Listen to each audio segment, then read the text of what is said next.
که غواړي دا چې الله دې علم درکړي دا موږ ټول غواړو او الله موږ له حکمت راکړي پوهه حکمت پوهې ته وایي د دې زیری الله قرآن کې ورکړی دی یا ایها الذین آمنوا ای ایمان والا خبره ټولو ته ده زیری واوره سورة الانفال کې دا زیری ان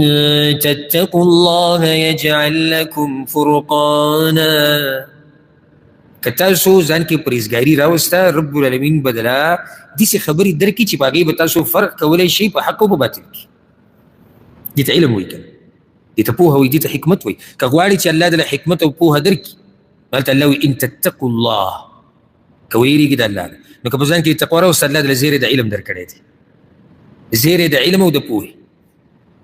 بل زیری واوره موږ ټول دا غواړو چې الله رب العزت زموږ ګناهونه وبخي څوک یې نه غواړي ټول غواړي او الله موږ له سم لوی اجر راکړي زموږ د ټولو ارمان دی او زه دا زیری درکم زه دله زیری درکم دا زیری الله په قرآن کې ورکړی دی خوشحاله شه هغه زیری سورة الطلاق کې دی الله وایي ومن یتق الله یکفر عنه سیئاته او څوک چې تقوا په ځان کې راولي رب العالمین به ترې ګناهونه ورېږي ویعظم له اجرا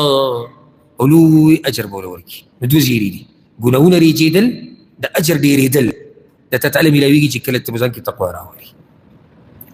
په بل ځای کې هم دا زیری شته سورة النساء کې وان تصلحوا وتتقوا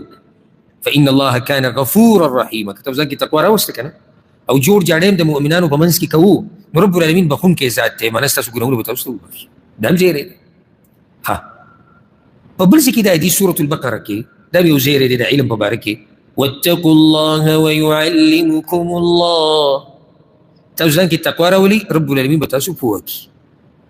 بعض ملګري مانه تپوس کوي بعض اکثر نه یم اکثر په دې نه هم خفه نه شي ځکه زموږ دومره شوق هم نشته د علم سره د تپوس په هغه معاشره کې اکثر خلک کوي چې د هغوی شوق د علم سره وي موږ دومره خاص شوق نشته حقیقت هسې د خبرو راته دوا شوې ده د خبرو مشینان یو چې خبره سټارټ کړو ته به زموږ بل دیندار او پوهه په دنیا کې نشته نور زموږ داسې خصوصا د پښتنو خبره کوم زموږ معاشره کې داسې جذبه نه وي چې یعنې زه پوهه شوې د الله په دین باندې بس موږ وایو چې پوهه د دین دغه ده چې هغه اخري لنډي صورتونه خو ماته یاد دي او بیا چې ګیره ورسره پرېږدي بیا به د چا پلار راټینګ کړي او بیا چې قرآن ورسره یاد کړي قاري شي یا بیا به کچه سټیشن د هغه بریک نه لګي بیا چې ورسره پټکۍ واچوي بیا چې مسواک مخکې جیب کې کښېږدي دلته که دې ووایي چې راشه لږ علم زده کړه نو بیا لرې ته ودرېږه ګزار به د باندې وکړي چې ولې تا ته زه څه ښکارم د الله چې کوم دینداره بندګان دي نږدې هغوی هر وخت کوشش کوي چې زموږ د علم ډېر شوی که هغه زموږ عمر 80 کاله دی که هغه 50 دی 40 دی 30 دی 60 دی خو چې ما دین زده کړی نو بعض ملګري دا سوال کوي چې ما ته د دین نه یادېږي مسلې ما ته نه یادېږي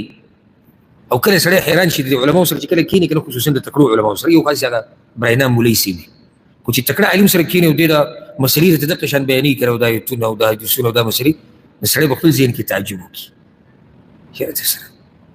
نو د ده په زړه کې دا سوال پیدا کېږي چې موږ ته خو نه یادېږي موږ ته په پښتو کې خبره نه یادېږي پاتې له آیت قرآن او یا د حدیث نس نو د هغې ډېرې وجې دي یو وجه دا ده چې چا کله په سړي کې تقوا کمه شي که نه ده ته دین نه یادېږي ده ته دین نه یادېږي او که ورته یاد شي نو الله ورله د عمل توفیق نه ورکوي ځکه زه اکثر د عوامو ته وایم هم درس کې وایم هسې وایم چې څنګه چې د عوام دوه قسمه دي دینداره او بېدینه نو دغه شان د علماو مولیانو هم دوه قسمه دي دینداره او بېدینه نو بیا ورته ته مولا او عالم ولې وې په دې چې مسله ورته یاده ده خو مسله یادېدل ګرنټي د دې نه ده چې دی به پرې عمل کوي نو بیا چې کوم عمل کوي هغه پکې دیندار دي کوم چې عمل نه کوي نو هغه بې عمله علما دي نو که غواړې چې علم الله درکړي دا زیری درکړی دی نو په ځان کې به څه راولي تقوا